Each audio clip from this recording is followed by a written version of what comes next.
Hey guys, this is Brian Howell from Saltwater Ambitions. Today I wanted to talk to you a bit about these H2Overflows that I got from Custom Aquariums. When I started designing this tank, I sort of started with things that I knew I didn't want. And in my mind, I immediately went toward the traditional overflow. I've just never been a fan of them. The corner overflows that are out there, the center box overflows, or even some of the tanks that you see that have an overflow that runs the entire length of the tank. For me, they've always just taken up too much room, too much real estate. They sort of look unnatural, and oftentimes you have to aquascape around them with your rock and other things. And so when I saw these H2 Overflows from Custom Aquariums, I immediately fell in love with them. Some of the features that I found to just be great are, number one, they don't displace hardly any water. These guys sit really high in the water table. They're pretty thin, and for the amount of water that they take on and allow to filter through your system, they really don't take up a lot of real estate at all.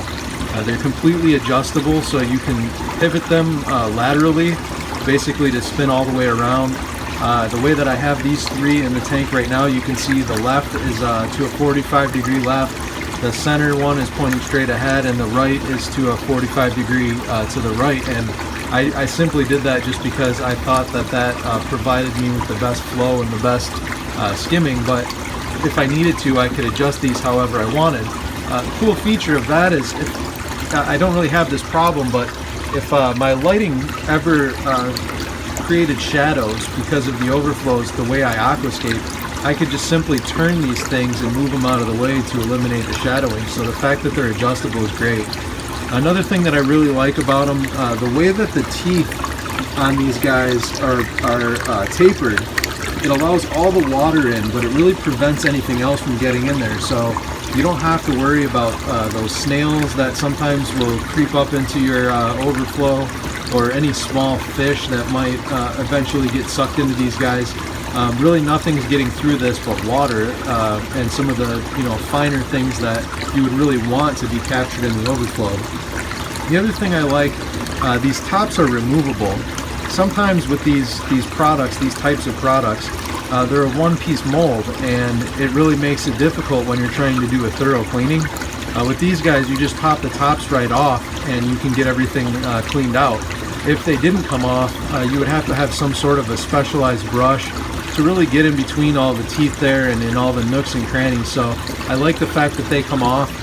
You can see there are holes there where if I wanted to, I could put some stainless steel screws in there, but I just use a rubber band to hold mine in place. But to be completely honest with you, you don't even really need that. I was able to sort of snap mine down, and they stay there pretty well. I have the rubber band on there just to prevent any possible issue where it would come off. But I really love these guys. Again, they sit really high up in the water table, so from the front side, any aquarium that you have with a frame, from the regular viewing angle, you're never even going to see these things. There's no water line that you wouldn't want, and really it allows your tank, your display tank, to be just that. It's a display tank, and it's not filled up with overflow equipment. There's a lot of skimming area involved in these for how small they are. As you can see, they take on water all the way around, so both sides, the front and back, take in water, and if any water were to splash over the top, obviously it would get in there as well. So I'm getting 3,600 gallons an hour out of these three. Obviously for the size of your tank, you could have more or less, but these really work for me, and I'm really happy with them. The other thing is they work perfectly with the Stealth Box external overflow that Custom Aquariums also makes, and I'll feature this separately later, but these two things for me sort of go hand in hand, and so far I'm in love with them. If you guys have any questions, let me know. Thanks.